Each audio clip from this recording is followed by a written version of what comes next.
Bonjour à toutes et à tous, auditeurs et auditrices de Radio Terre et de Régis Média Guinée. Bienvenue à votre émission Laboratoire qui traite des transitions éco-responsables. Notre invité du jour est Dr Edouard Zotomou Pogomou. J'espère que je n'écorche pas votre nom. Merci d'avoir accepté notre invitation. C'est connu, hein, les pays africains font face à des dérèglements directement liés à l'action de l'homme sur son environnement. S'il est mesuré aujourd'hui que l'Afrique, ce n'est pas forcément le continent qui pollue le plus, hein, c'est moins de 4% des émissions de CO2. Il n'en demeure pas moins que les populations subsahariennes sont vraiment impactées. Pluviométrie perturbée, on est en train de vivre des pluies abondantes au mois de mai. Je crois que c'est rare. Le dérèglement du climat se fait de plus en plus sentir. Il y a également la désertification et la défertilisation des sols, mais aussi la pollution de l'air et voilà, et en passe.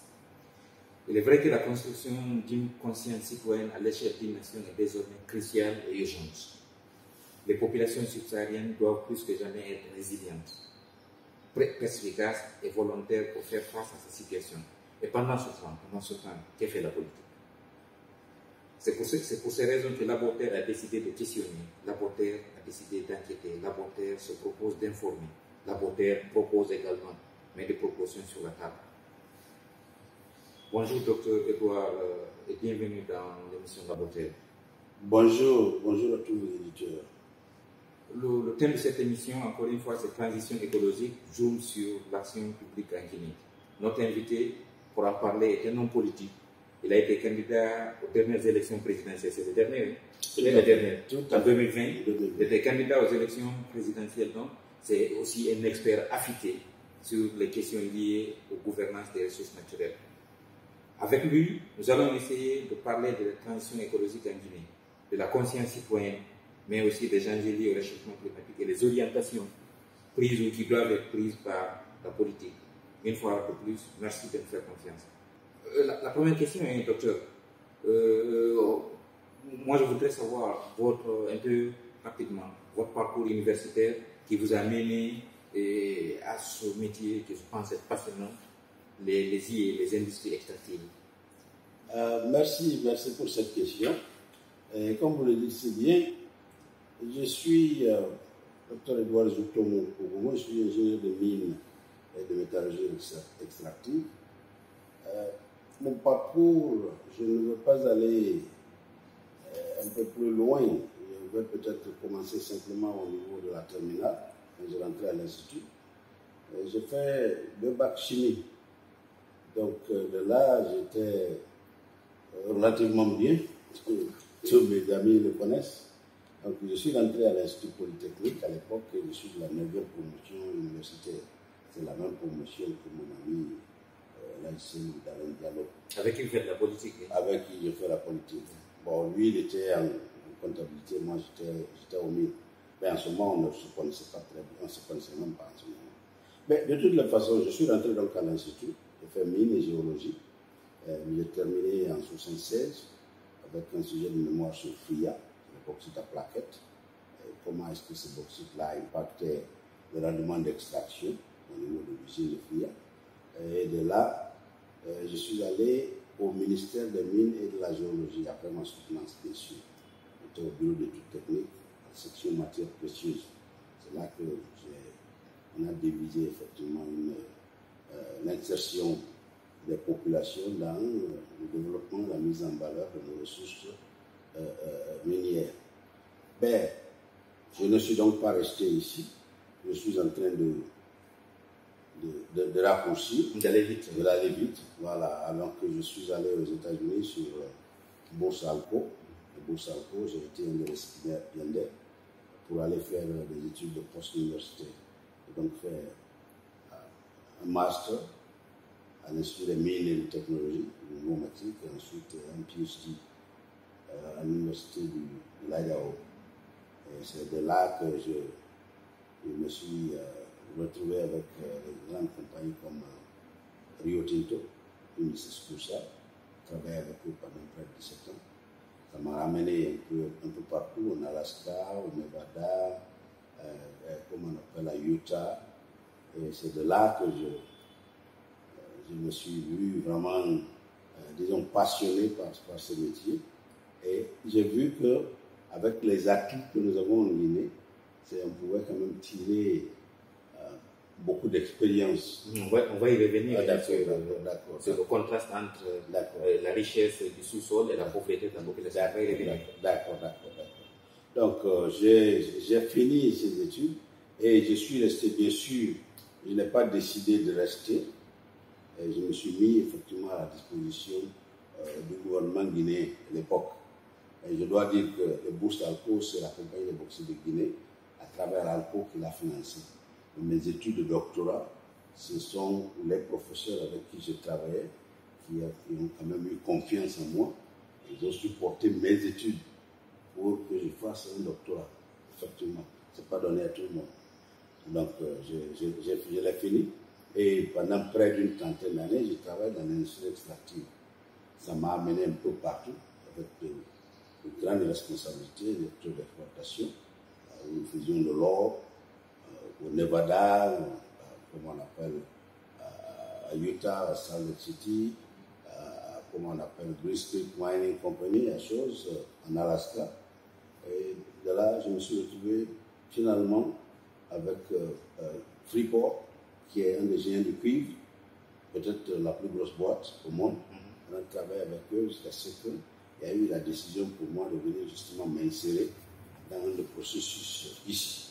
Alors, c'est le contraste justement entre la richesse que nous avons du sous-sol et la pauvreté extrême que l'on observe qui m'a quand même poussé à trouver cette voie pour pouvoir, disons, pouvoir agir d'une certaine façon à ce que les ressources puissent bénéficier à pratiquement tout le monde.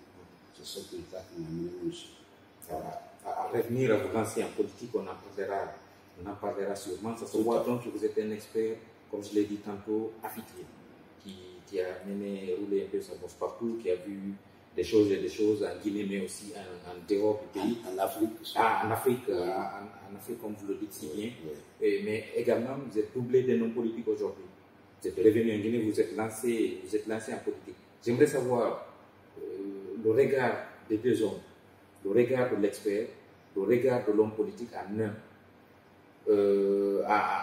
sur les transitions écologiques, le défi auquel notre pays fait face aujourd'hui. Bien. Alors, quand on parle de transition, bien sûr, ce n'est pas une transition comme nous sommes en train de... c'est une autre transition. C'est vrai qu'on est en double transition. Exactement, ça c'est une autre transition. Et là, je dois dire que c'est simplement une notion évolutive. La transition dont on parle, la transition écologique, c'est une évolution vers, disons, un autre modèle, un modèle de développement social et économique qui prennent en compte justement les exigences de la conservation de la nature, comme on appelle des efforts pour pérenniser justement le développement durable, des efforts aussi pour faire en sorte que nos projets ne soient pas en contradiction avec disons, les exigences, comme je l'ai dit, de la biodiversité et une autre culture en fait, la transition dont on parle. Alors, il faut qu'on en parle en termes d'abord peut-être en termes techniques.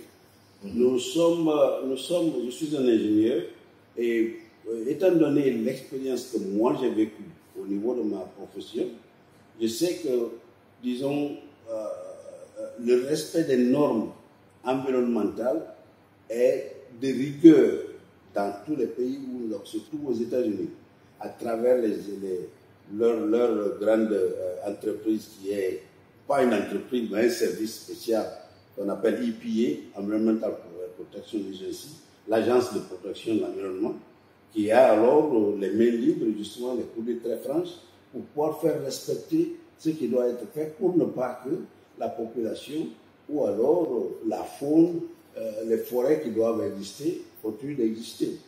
Parce que si on ne tient pas en compte effectivement ces exigences, on risque de se retrouver avec un monde invivable, un monde où on ne pourra pas vivre. Alors, je pense qu'au niveau de ces structures-là, on s'est quand même retrouvé en train de nous battre et de faire en sorte que tout puisse être justement dans les normes. Le problème que nous avons, c'est que quand on parle aujourd'hui de réchauffement climatique et tout ça, ce sont des choses qui arrivent simplement parce que nous n'arrivons plus à contrôler l'équilibre qu'on devrait avoir justement entre les gaz qui sont qui contribuent justement à ce qu'on appelle l'effet de serre et l'absorption qui devait être faite en ce moment-là. Alors, nous nous retrouvons franchement avec cette augmentation du climat, enfin de la température diurne, qui fait en sorte que nous avons beaucoup de phénomènes qui sont liés justement à ces grosses variations de température. Alors, les variations de température comme quoi? Quand il y a de grosses variations, comme je l'ai dit, ça peut être aidé aussi par les mouvements que nous voyons au niveau justement du soleil, parce qu'il y a des tempêtes solaires qui ont effectivement des vagues qui nous frappent. Et quand elles le font, ces vagues, font en sorte que nous ne soyons pas prêts justement à les absorber. C'est la raison pour laquelle, à notre niveau, il faut qu'on essaie d'abord de faire en sorte qu'on puisse maintenir, parce que l'élément fondamental, c'est le carbone. Après le carbone, il y a bien sûr tout ce qui est carbone. Quand on fait les déforestations, c'est la masse de gaz carbonique qu'on est en train d'augmenter. Et quand on le fait justement, ça contribue à l'augmentation de la température du globe. Parce que tous ces gaz-là se trouvent au niveau de l'atmosphère. Alors nous voulons faire en sorte, on doit faire en sorte que chacun se responsabilise parce que chacun a une partition à jouer. Que ce soit au niveau de l'industrie, que ce soit au niveau des familles respectives et de nos préoccupations journalières. Donc nous devons faire en sorte que nous soyons conscients justement du rôle qui nous est dévolu pour pouvoir effectivement assister à maintenir cet équilibre. Alors, je veux simplement dire que la conservation des normes environnementales, elle est de rigueur si on veut un monde, disons, qui soit en harmonie avec les exigences du développement économique. Le développement économique ne peut pas aller sans le développement de l'environnement. Parce que s'il n'y a pas un environnement qui soit capable d'accepter ou alors de faciliter ou alors de développer justement ces notions, on ne pourra pas avoir de développement parce que la Terre peut-être finira par être hostile aux hommes et à tous ceux qui y habitent. C'est ça. Avec le vivant qu'on déploie à pouvoir. Dans le même sens, tout à l'heure, vous avez mentionné qu'est-ce qu'on est en transition. Oui. Moi, je voudrais avoir votre regard sur l'action du gouvernement, mais pas sur le gouvernement forcément de transition, mais sur le gouvernement guinéen sur le long cours. Oui. Vous avez observé parfois de loin, parfois près, très près, ce que les décisions qui sont prises au niveau gouvernemental. D'abord, de l'architecture, vous avez parlé, j'ai cité l'exemple des États-Unis, où il y a une structure qui a les coudées franches. Exactement. Là, on a beaucoup de ministères qui interviennent. Oui. Quel est votre regard? Peut-être de même vous, président, c'est la même structuration que vous allez garder. Avez-vous réfléchi à une structuration qui puisse tenir compte du respect du vivant, qui puisse tenir compte de l'intérêt des citoyens et tout? Tout à fait, tout à fait. Vous savez, même dans le développement industriel, quand on veut, par exemple, mettre en place des projets de développement minier, il y a un aspect très important qui parle de l'étude d'impact environnemental. Cette étude d'impact doit cadrer, en fait, tout ce qui peut être fait pour d'abord prévenir ou alors, il y a deux modes, le mode curatif et le mode, disons, préventif. Curatif, c'est quand il y a déjà un désastre. On essaie de le résorber. Disons, préventif, c'est faire en sorte qu'il n'y ait pas justement de crise se rapportant à cet état de fait. Mais au niveau du gouvernement, nous ne sommes pas, je ne parle pas du gouvernement qui est là aujourd'hui, nous n'avons pas été très exigeants par rapport, par exemple, aux études d'impact environnemental. Un exemple courant. Allez aujourd'hui à Boké, par exemple. Allez à Boké, vous avez une zone minière de préférence, où on transporte de la bauxite dans des camions qui ne sont pas appropriés, et tous les toits sont couverts, par exemple, de poussière, et en même temps, on est en train comment on appelle, de décaper la nature, le rythme auquel on assiste à la destruction de l'environnement, disons-le franchement, est inacceptable. C'est inacceptable et dans ces conditions-là, c'est le gouvernement, à travers justement les prises de position, ou alors les lois qui sont mises en avant, puissent nous permettre de pouvoir, c'est pas seulement important d'avoir des lois, il s'agit de pouvoir les traduire en actes concrets, c'est-à-dire c'est le suivi. Une fois que les lois sont là, le suivi devrait nous permettre de prendre toutes les décisions qui s'imposent afin que la nature soit d'abord respectée. Ici, malheureusement, les études d'impact environnemental ne sont même pas de rigueur. Parfois, il y a des projets qu'on commence qui font semblant de faire une étude d'impact environnemental, mais ça n'existe pas. Dans les autres pays, par exemple, nous avons travaillé dans l'or. Quand vous avez, avec l'or, nous traitions justement nos minerais avec la solution de cyanure. Et il y a justement des mares ou alors des cuves qu'on devait entretenir. Si vous avez la malchance, un seul oiseau migratoire meurt dans une de vos mares, un seul oiseau, ça vous fait une amende de $10 000.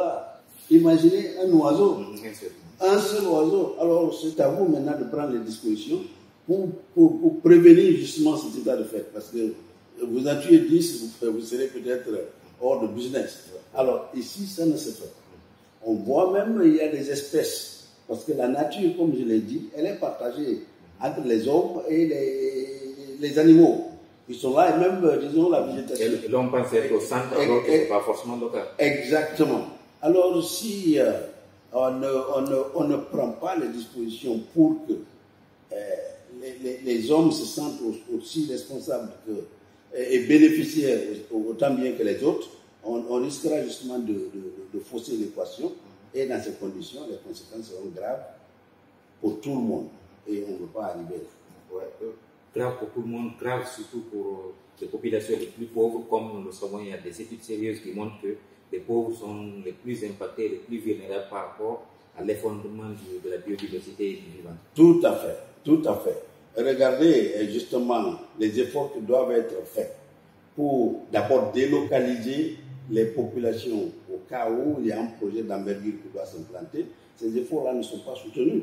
Parfois, on prend des gens qui ont vécu pendant très longtemps dans une zone, qu'on vient déguerpir sans mesure d'accompagnement, et dans ces conditions-là, c'est eux qui en pâtissent.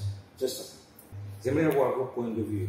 Selon donc le dernier rapport de l'IDI Guinée, il y a jusqu'à 49% de l'élite dans les zones minières qui est corrompue. Oui. Qu'est-ce qui aggrave? C'est extraordinaire ça. Peut-être la moitié de ceux qui interviennent dans les industries extractives sont vus comme étant corrompus. Qu'est-ce qui aggrave ce phénomène et qu'est-ce qu'il faut pour remédier à ce problème? Bon, moi je ne suis pas surpris.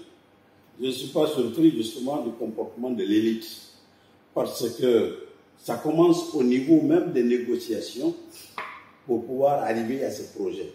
Quand vous voyez quelqu'un qui est en charge, par exemple, d'un département comme les mines ou comme un autre département, qui ne prend pas en compte les préoccupations réelles du pays, qui s'intéresse beaucoup plus à ce qu'il peut avoir dans le projet, en ce moment, ça veut dire que nous ne sommes pas en train de travailler pour le bien du pays. On ne travaille pas pour l'intérêt général. On ne travaille pas pour l'intérêt général. Ça, c'est une réalité. Vous pouvez voir, et les rumeurs étaient là avant, quelqu'un qui a un projet qui veut venir, on lui demande 5% pour celui qui va signer le document, sur la base de quoi? Et le peuple, et le pays, qu'est-ce qu'on en fait? C'est le départ pour la corruption. L'autre point de corruption, c'est que il suffit d'aller avec des pots de vin. Des pots de vin pour faire passer un projet. Vous le donnez, ce pot de vin, vous l'offrez. Bien sûr, c'est pas à ciel ouvert. Et on vous donne des faveurs particulières. Et si ça doit se faire, ça veut dire que nous ne sommes pas en train de suivre les règles comme ça devrait se faire. Un autre exemple, tout dernièrement, on a parlé je ne veux pas être spécifique pour ça.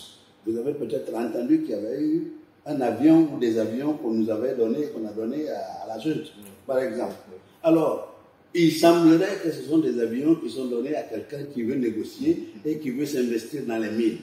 Or, si déjà, avant de vous asseoir, vous avez quelqu'un qui vient vous faire des faveurs, comment est-ce que vous allez être rigoureux pour prendre effectivement les positions qui puissent défendre l'intérêt général? Mais vous, quelque part, vous allez vous sentir, disons, obligé de lui faire des concessions. Certaines concessions, qu'elles soient justes ou pas, des concessions qui ne sont pas obtenues au cours d'une discussion où chacun, parce que toutes les compagnies minières qui viennent, ne viennent pas ici pour faire des travaux de charité. Ce ne sont pas des organisations charitables. Ils viennent chercher de l'argent. Et nous, on ne peut pas les empêcher d'obtenir ce qu'ils peuvent obtenir. De la même façon, eux aussi ne peuvent pas nous empêcher de défendre les intérêts du pays. Et si on est justement dans ces discussions, c'est pour faire valoir effectivement les points de vue qui puissent se rapporter à l'intérêt que nous avons justement dans ces projets. C'est la raison pour laquelle nous pensons, quand vous avez un projet de ce genre, ce qu'il faut faire, c'est faire en sorte que les retombées de ces projets puissent bénéficier à toute la population, à travers des projets qu'on peut implanter. Ce n'est pas parce que Nimba Simandou se trouve en région forestière que les retombées doivent rester là, parce que ça appartient à tout le peuple de Guinée, à tous les Guinéens. C'est comme ça que nous observons. Voilà. Merci. Je rappelle que notre invité dans cette émission, c'est le Dr Edouard Zotomo Pogomou. On est en train d'échanger un peu sur les indices expectatives en Guinée, les défis liés à la gouvernance de ces enjeux. Autre chose, c'est toujours selon le dernier rapport de l'ITIE. Il ressort que le secteur minier contribue à plus de 65% du produit intérieur brut. Oui. C'est symptomatique d'un pays qui dépend des ressources naturelles. Oui. Et au début de l'émission, vous avez parlé du paradigme sur on est dans un pays au sol et au sous-sol, peut-être même au-delà, peut-être même la mer et tout. Le pays a tout. Il y a toutes les opportunités. On est scandale ceci, scandale cela. Oui. Mais on est aussi un scandale pour être un pays où les populations vivent dans une extrême pauvreté. Toutes les études, tous les rapports le mentionnent. Sommes-nous dans une malédiction des ressources naturelles? Non, moi je crois que c'est une question de mentalité. Ce sont les hommes. Ce sont les hommes. Dieu nous a donné beaucoup de richesses. Mais c'est à nous de les mettre en valeur et c'est à nous d'orienter justement ce qui en ressort. Ce n'est pas à ceux qui viennent nous aider pour les mettre en valeur qui vont s'occuper de nos problèmes.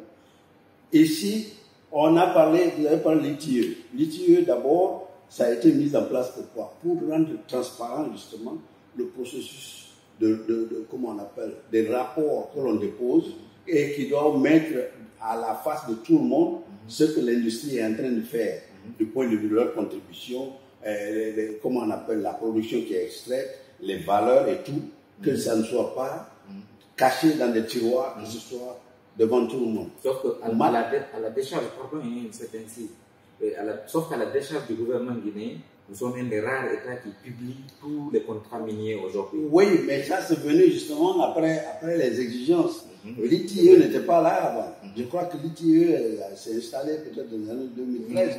Oui. Dans les années 2007. 2007. Mais les premiers rapports ne sont pas tombés automatiquement aussi. Hein. Oui, c'est vrai. Ça a pris du temps. Mais maintenant, quand nous nous sommes rendus compte effectivement de ce qu'il fallait faire, nous avons essayé à notre niveau d'expliquer aux gens comment est-ce qu'un pays comme la Guinée peut être immensément riche dans son sous-sol et que justement la population soit alors d'une pauvreté qu'on ne peut pas décrire. Alors nous avons essayé de montrer effectivement à travers les rapports qui étaient déjà tombés. Je crois qu'il y a eu un recensement général qu'on appelle les RGPH 3 et ensuite il y a l'Institut national de statistique a publié une étude qui montre la distribution de la pauvreté multidimensionnelle en Guinée. La pauvreté, ce n'est pas seulement le manque d'argent.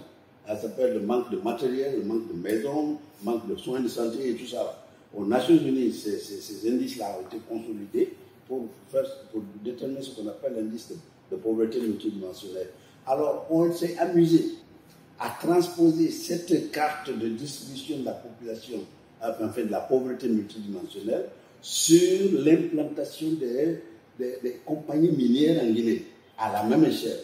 Alors, c'était une façon de voir s'il y a une corrélation directe entre l'implantation de nos services, de nos, comment on appelle, unités minières, et la pauvreté. L'indice de pauvreté en Guinée, c'était 37 et quelques. Ça, c'était déjà haut. Quand l'indice est élevé, ça veut dire que vous êtes pauvre. Alors, on s'est rendu compte que, justement, les régions où il y a un plus grand nombre de compagnies minières et une implantation forte, c'est les compagnies qui ont l'indice de pauvreté multidimensionnelle beaucoup plus élevé. Ça veut dire que ce sont des zones qu'on est en train d'appauvrir. On les appauvrit, il n'y a pas de mesure justement pour pouvoir contrecarrer justement renverser cette tendance. Et Bokeh est un exemple typique. La vie est très chère à Bokeh alors que les populations sont très pauvres. Exactement. Alors ça avait surpris. Cette étude dont je parle là, c'était un colloque. J'ai été invité à ce colloque-là à Paris, devant l'Assemblée nationale française. On l'a fait là-bas, et quand j'ai présenté ce document, beaucoup n'en revenaient pas. Pourtant, c'est une réalité. Et là, je n'ai pas fait, c'est pas moi qui ai calculé, j'ai simplement pris le travail des autres, et je les ai interprétés justement en faisant ressortir l'impact sur la population. Et quand j'ai présenté une vidéo où on faisait transporter justement des véhicules sur des pirogues pour les faire traverser, personne n'a cru. Pourtant, c'est réel. C'est réel. Donc, nous sommes justement écœurés par ce genre de choses. C'est l'une des raisons pour lesquelles nous nous sommes dit quand même, puisque ce n'est pas les propositions qui ont manqué, il faut que l'on soit, on ne peut pas avoir seulement des porte-voix, il faut que nous portions nous-mêmes nos voix. Puisque nous sommes en face de ce problème récurrent, voire persistant, il faut qu'on fasse en sorte que nous puissions apporter maintenant des éléments justement d'application. C'est ce qui vous a, pour le dire autrement, c'est ce qui vous a amené en politique. Tout à fait. Au-delà des propositions que vous faites en tant qu'expert, vous vous êtes dit à un moment, vous allez descendre sur l'orine et mettre la main à la pâte, c'est ça? Tout à fait. Nous avions fait des propositions, vous vous rappelez, en 2013. Il y a eu une grève. Oui, qui a abouti à la fermeture. Exactement, qui a abouti à la fermeture. Et une paupérisation avancée. Effectivement. Alors, quand nous avons vu ça, nous avions fait des propositions. Nous avions fait des propositions en demandant au gouvernement d'abord de ne pas favoriser l'implantation des unités d'extraction de bauxite. Parce que extraire la bauxite et l'exporter de cette façon ne nous apporte absolument rien. Absolument rien. On l'a dit, martelé. Alors, ce schéma-là, en leur demandant s'ils ne peuvent pas faire un moratoire sur, disons, l'implantation de ces sociétés minières-là, faire en sorte que celles qui sont là ne se limitent pas seulement à extraire la bauxite. On va me dire que ces compagnies viennent ici, investissent de l'argent et tout ça, d'accord, mais on peut faire en sorte que, nous avons fait la proposition, que ces compagnies-là puissent, disons, mettre en commun leurs avoirs pour créer justement des unités de transformation, ne serait-ce que partielle. Unité de transformation, la bauxite, il y a 3 niveaux, bauxite, alumine et puis aluminium. Et on sait que c'est là que l'État gagne, c'est là qu'il y a de la valeur ajoutée. C'est effectivement là qu'il y a la valeur ajoutée. En plus de cette valeur ajoutée, c'est là qu'on résolve beaucoup de problèmes de chômage. Aujourd'hui, avec la mécanisation poussée, une mine, disons, qui extrait seulement la bauxite, avec 100 ouvriers, avec de gros équipements, vous n'avez pas besoin d'avoir toute une masse. Mais si vous allez à un niveau un peu plus élevé, au niveau de l'alumine, là, vous allez voir l'implication d'autres catégories de travailleurs, des ingénieurs, comment on appelle, chimistes, des mécaniciens, et toute une gamme d'employés. Alors, ceux-là vont venir s'installer, et en s'installant, bien sûr, ils ont des familles, et ça va profiter justement à la création d'emplois non directs. Donc, du coup, de la redistribution. De la redistribution, effectivement, des ressources. Alors, nous avions proposé ça. Ça n'a pas marché. Je ne sais pas si on est là-bas. J'étais très content quand le colonel avait parlé la dernière fois de mettre les compagnies en demeure de suivre un schéma d'intégration. C'est ce que nous appelons l'intégration à la verticale. Malheureusement, ça reste seulement lettre morte. Parfois, c'est des Les mines, c'est d'abord une question technique. Les aspects techniques sont bien ficelés, qu'on peut maintenant vendre le produit que vous en sortez. Allez directement, vous voulez faire de ça une question commerciale, on va perdre de vue justement l'objectif, et tous ceux qui viendront là chercheront leur part. Vous savez, la mentalité, comment on appelle ça? Le mercantilisme, on l'a créé, entretenu en Guinée. Alors, tous ceux qu'on met dans ces départements cherchent simplement à avoir des camions pour transporter la voiture. C'est la raison, exactement.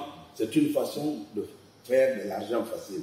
On ne se soucie pas de l'impact sur le développement du pays. On se soucie beaucoup plutôt à ce qu'on peut en tirer et de façon beaucoup plus facile et le plus rapidement possible. Alors, quand on est dans ce schéma, moi je pense que les choses doivent s'inverser. Je dis encore une fois, le colonel avait de très bonnes intentions, mais il y a une certaine réalité. Il faut d'abord ce changement de mentalité, et il faut ce changement justement au niveau de, comment on appelle ça, toute la classe dirigeante. Qui accepte cet état de fait parce qu'il s'agit justement de garder les avantages, des privilèges qu'on a déjà obtenus. Je rappelle que c'est notre invité dans l'émission de la Portée, c'est Dr Edouard Jotomo Pogomo, homme politique et expert sur les industries extractives. Docteur, vous étiez en train d'expliquer combien de fois la position de la société qu'on a mercantilisée, je le dis comme ça, est un frein au développement, et combien de fois les citoyens devraient être organisés, se mobiliser pour un développement structuré mais aussi équilibré. Moi, je voudrais vous ramener un peu sur la déforestation. Moi, j'ai grandi un peu en Guinée forestière. J'y retourne régulièrement. Et il n'y a pas longtemps, la Boter a fait une tournée en Guinée forestière. À voir l'effondrement du vivant, de la biodiversité, de la déforestation dans cette région. Aujourd'hui, la Guinée forestière n'a de forêt en réalité que de nom. Excepté Ziama, en ce qui me concerne en tout cas, excepté Ziama, on n'a pas grand-chose à se mettre sous la dent. Quel est votre regard, vous qui êtes de la région aussi, si je ne m'abuse? Si vous comparez cette région il y a 40, 50 ans et ce qu'on a aujourd'hui, quel est votre regard dessus? Je vous rappelle, nous on a été voir par exemple l'une des compagnies qui est dans la région, qui est Forêt Forte. Le discours qu'ils ont, c'est juste ahurissant. Parce qu'ils ont tendance à faire croire que ce sont des petits exploitants du bois qui déforestent le plus, alors que Forêt Forte avait même pris une position contre Ziama. Ils avaient mis toutes les dispositions en place avec l'ancien gouvernement pour exploiter Ziama, le seul refuge pratiquement qui nous reste aujourd'hui en termes de biodiversité et du vivant. Ouais. Bien, moi je dois d'abord dire que en termes de contraste, j'ai travaillé au Cameroun avec Geovic Mining Corporation. Nous étions là pour l'extraction du cobalt et du nickel qu'on utilise comme batterie dans les téléphones portables. Alors, la forêt primaire que j'ai trouvée au Cameroun, si je la compare à notre région, on n'a pas de forêt. On n'a pas de forêt, c'est ça, il ne faut pas le mâcher les mots. On n'a pas de forêt. Alors, on sait que justement c'est le phénomène de déforestation là qui justement conduit à, disons, à la destruction effectivement de cette enveloppe qui devait couvrir. Vous savez, l'émission du gaz carbonique là, c'est quand vous ne pouvez pas maintenir le carbone dans le sol qui va finir par, quand on le brûle, on est obligé de mettre du gaz carbonique qui contribue justement à cet échauffement dont nous parlons là. Alors, si nous sommes déjà à ce niveau-là, on n'a pas pris les dispositions pour que on puisse effectivement contenir, gérer justement cette forêt qui disparaît tous les jours à une vitesse alors exponentielle si vous voulez.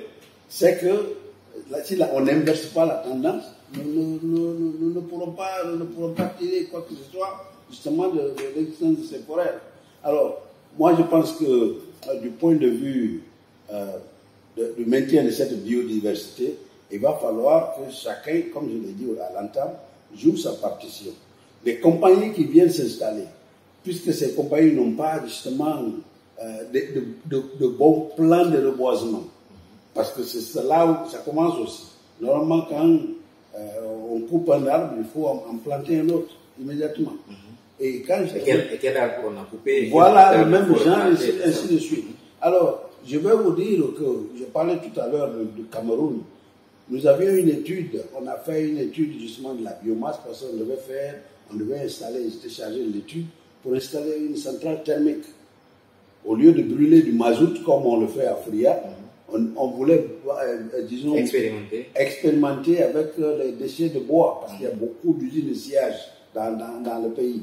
Mais on s'est rendu compte que cela allait accélérer justement la déforestation.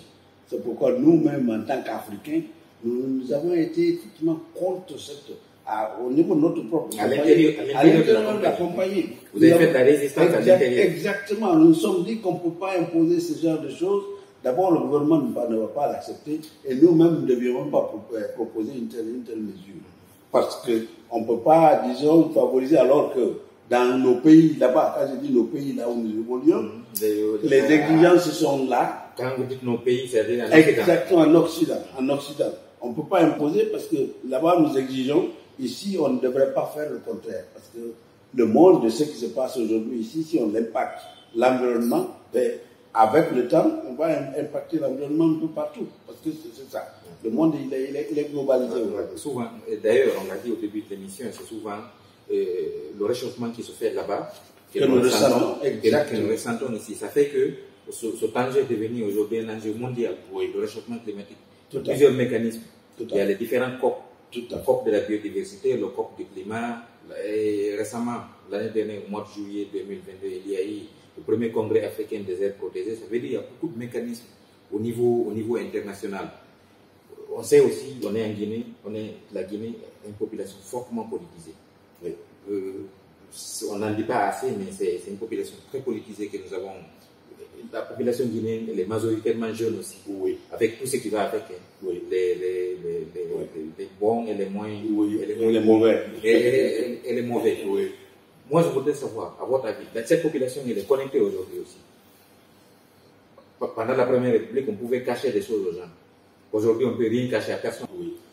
Mais aujourd'hui, tout ça, est-ce un atout avoir une population jeune, politisée, connectée, quand on sait que les défis liés au changement climatique relèvent, vous l'avez dit tout à l'heure, ce n'est pas du commerce, c'est de la technique. Oui. Et une technique aujourd'hui qui se complexifie de jour en jour. Oui. Est-ce cette population jeune, c'est au minimum 65% pardon, oui. La population guinéenne, oui. Est-ce un atout ou c'est un handicap quand on sait qu'il y a des défis liés à la planification? Moi, je crois que c'est un atout. C'est un atout. Dans la mesure, il faut prendre des dispositions justement pour conscientiser cette jeunesse. Parce que si on ne la conscientise pas, elle va prendre une autre direction. Et si elle prend des directions qui ne sont pas souhaitées, en ce moment, c'est nous qui allons perdre. C'est un atout si on sait l'utiliser. Il ne suffit pas d'avoir des jeunes. Si on a des jeunes qui se soucient de ce que nous faisons, dans ces conditions-là, c'est très bon. Mais s'ils ne se soucient pas de ce que nous faisons, en ce moment, ce n'est pas bon, c'est pas une bonne chose. Parlons de ça. Quel est le regard que vous faites sur l'implication du gouvernement dans l'éducation à la citoyenneté? Je parle d'éducation à la citoyenneté, pour parler d'éducation vraiment de façon générale. Oui. Quel est votre regard aujourd'hui sur cette éducation? Cette éducation, pour nous, elle est indispensable pour les transformations. Oui. En cours. Tout le gouvernement, encore quand je parle de gouvernement, je parle de gouvernement sur le long terme. Général, oui, de façon générale. Est-ce que le gouvernement fait assez pour l'éducation à la citoyenneté selon vous? Moi, je pense que le gouvernement doit fournir davantage des efforts justement de conscientisation. La conscientisation, ce n'est pas seulement des actes ponctuels. Vous allez aujourd'hui ici, vous tenez un meeting pour informer les gens et puis vous attendez 2 ans après pour refaire la même chose, doit se faire dans la continuité. C'est ce qui manque et c'est ce que le gouvernement doit faire. C'est ce qu'il faut, faut faire. C'est ça. On est vers la fin On est vers la fin de cette émission. Le docteur Edouard Jotomou Pogomou, au nom des auditeurs de Radio Terre et de l'espace Régis Média, nous vous remercions sincèrement d'avoir joué le jeu, d'un dialogue fluide entre décideurs politiques que vous êtes et citoyens engagés que nous prétendons être. Demain, vous êtes élu président de la République. Oui.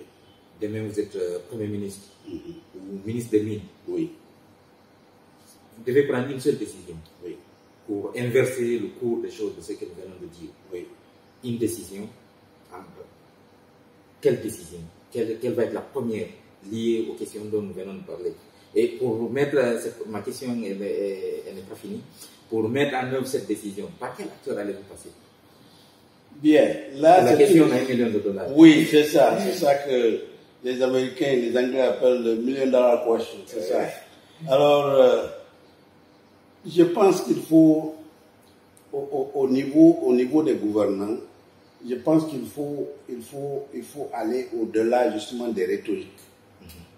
Le discours. Le discours, au-delà des discours. Ne pas faire de discours si on ne peut pas franchement les suivre. Qu'est-ce qui se passe aujourd'hui?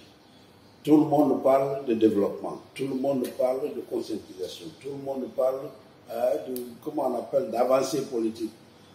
Si on a vraiment envie d'aider la population, de faire en sorte qu'elle puisse bénéficier de ce que la nature lui a légué, et il faut d'abord qu'on mette en place des systèmes compétents, des systèmes qui ne favorisent pas justement cette vision mercantiliste dont on a parlé.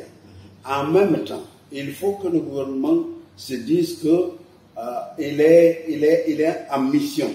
Sa mission, c'est de pérenniser justement et de préparer un avenir radieux pour la population de demain. Et c'est dans ça que l'implication des jeunes aujourd'hui est capitale. Si les jeunes sont impliqués dans ce qui est de leur devenir de demain et de leur problème de l'enfant, je crois qu'ils vont s'y mettre. Et il faut qu'on fasse en sorte que ce n'est pas de la mer à boire en fait. Je vais vous donner simplement un petit exemple. On est dans un pays comme le Niger.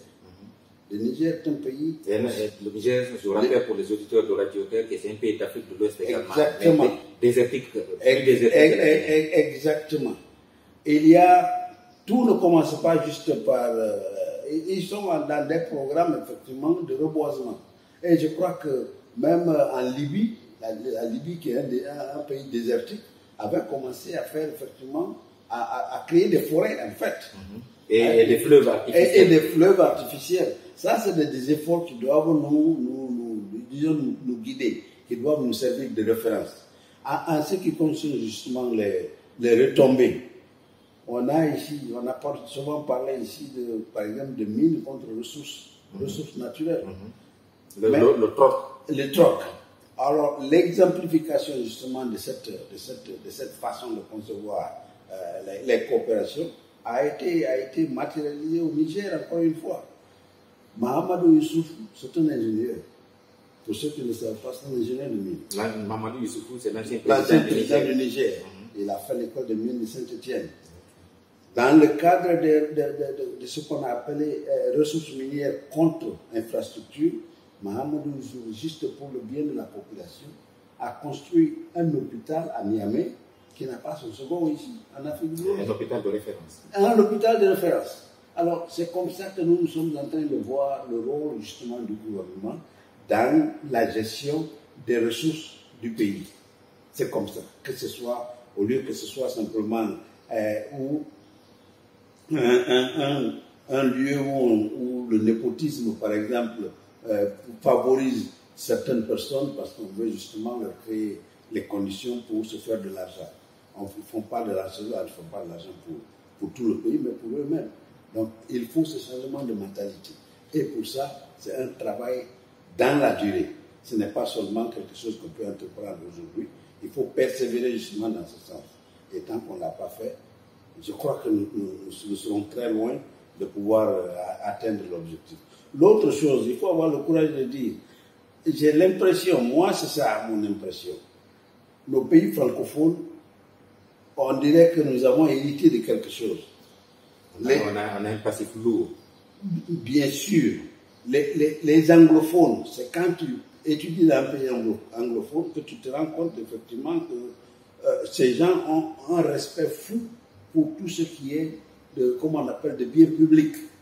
Je ne sais pas si c'est ça qu'on leur inculque, mais en tout cas, c'est ça que j'observe. Parce que c'est des gens où parfois vous pouvez aller quelque part, on dit gentleman agreement. C'est-à-dire, vous n'avez pas besoin d'avoir une sorte de force coercitive, de gouvernance, pour pouvoir vous entendre sur quelque chose et tout le monde l'applique, tout le monde suit. Bon, chez nous ici, c'est toute une autre mentalité. En tout cas, dans la zone francophone. Malheureusement, je me suis souvent posé la question de savoir si, en fait, si c'était tard, effectivement, de commencer ce lavage, ce changement de mentalité-là, en s'alignant carrément derrière le cursus ou le curriculum, disons, anglais. Il y a des pays africains qui sont en train de l'expérimenter. Le Rwanda l'a fait. On verra ce que ça. On voit que le Togo aussi, le Gabon sont en train de le faire. Exactement. Moi, j'avais depuis très longtemps dit que c'est des efforts qu'on devait faire pour pouvoir expérimenter ce genre de choses. Sinon, on ne s'en sortira pas. Regardez aujourd'hui, partout où vous parlez, vous passez, on parle de détournement de ceci, détournement de cela. Finalement, on se demande vraiment où nous allons partir avec ça. Et entre-temps, c'est la pauvreté qui est en train de ronger le pays. Et c'est ça. Donc, moi, je suis justement pour... Et je serai un soldat, ministre ou quoi, président. L'important, c'est d'abord le peuple. Et tout le monde dit ça, bien sûr. Mais nous traduisons ça dans les faits. Vous allez nous dire que ce discours est aussi un peu galvaudé. Exactement. Beaucoup le disent. Mais ça n'a pas été notre tendance. Et ici, à notre propre niveau, même au niveau du parti politique que nous avons entrepris cette petite action. À titre vraiment personnel, ce n'est pas un parti subventionné, mais c'est nous qui avons demandé à ce que justement poser des actes pour que le gouvernement puisse nous suivre. Commencer à poser des dallos dans notre ville natale, sans l'aide du gouvernement. Maintenant, s'ils viennent suivre cet exemple, mais tant mieux. Cette ville, c'est à Yomou. À Yomou, bien sûr. Yomou, je rappelle pour les éditeurs de Radio Terre également, c'est au sud de la Guinée en fait, vers la Côte d'Ivoire. Oui, surtout beaucoup plus à côté de Libéria. C'est la partie qui rentre tout à fait au sud-est. Sud-est de Nzérékoré, qui est la principale ville. Le sud de Nzérékoré, je parle du sud-est de la Guinée. Oui, mais c'est le sud de Nzérékoré. Parfait. C'est parfait. On est blotti entre le Libéria. En fait, beaucoup de gens pensaient que si les Anglais avaient insisté. Un peu plus gourmand. Ouais, un peu plus gourmand. Et cette partie aurait appartenu au Libéria. Peut-être qu'on n'aurait pas fait cette émission en français du coup. C'est le mot de la fin. Oui. Nous sommes à la fin de cette émission aujourd'hui. Il faut quand même dire que le Régis guinéen propose aux décideurs politiques, membres du gouvernement et d'autres instances de prise de décision un espace de dialogue de ce genre, en dirigeant, transparent et ouvert, dans l'esprit de travail ensemble. Cette émission porte aussi l'idée qu'au-delà d'un lien fluide entre les dirigeants et les dirigés, entre administrateurs et administrés, entre les politiques et les populations, de réelles actions sont envisageables. On voit que c'est possible. Pour mettre en mouvement, tous les citoyens guinéens pour un développement durable. Merci encore une fois. Merci de vous avoir prêté aux yeux. C'est moi qui vous remercie. Je souhaite que ce genre d'entretien se soit organisé afin que les uns et les autres, franchement, puissent s'accorder sur un certain nombre de questions prioritaires. Il n'y a que par ce genre de discours, de discussion, que l'on peut arriver à effectivement mettre en place une société qui répondra à toutes nos préoccupations. Merci, docteur. C'est moi qui vous remercie.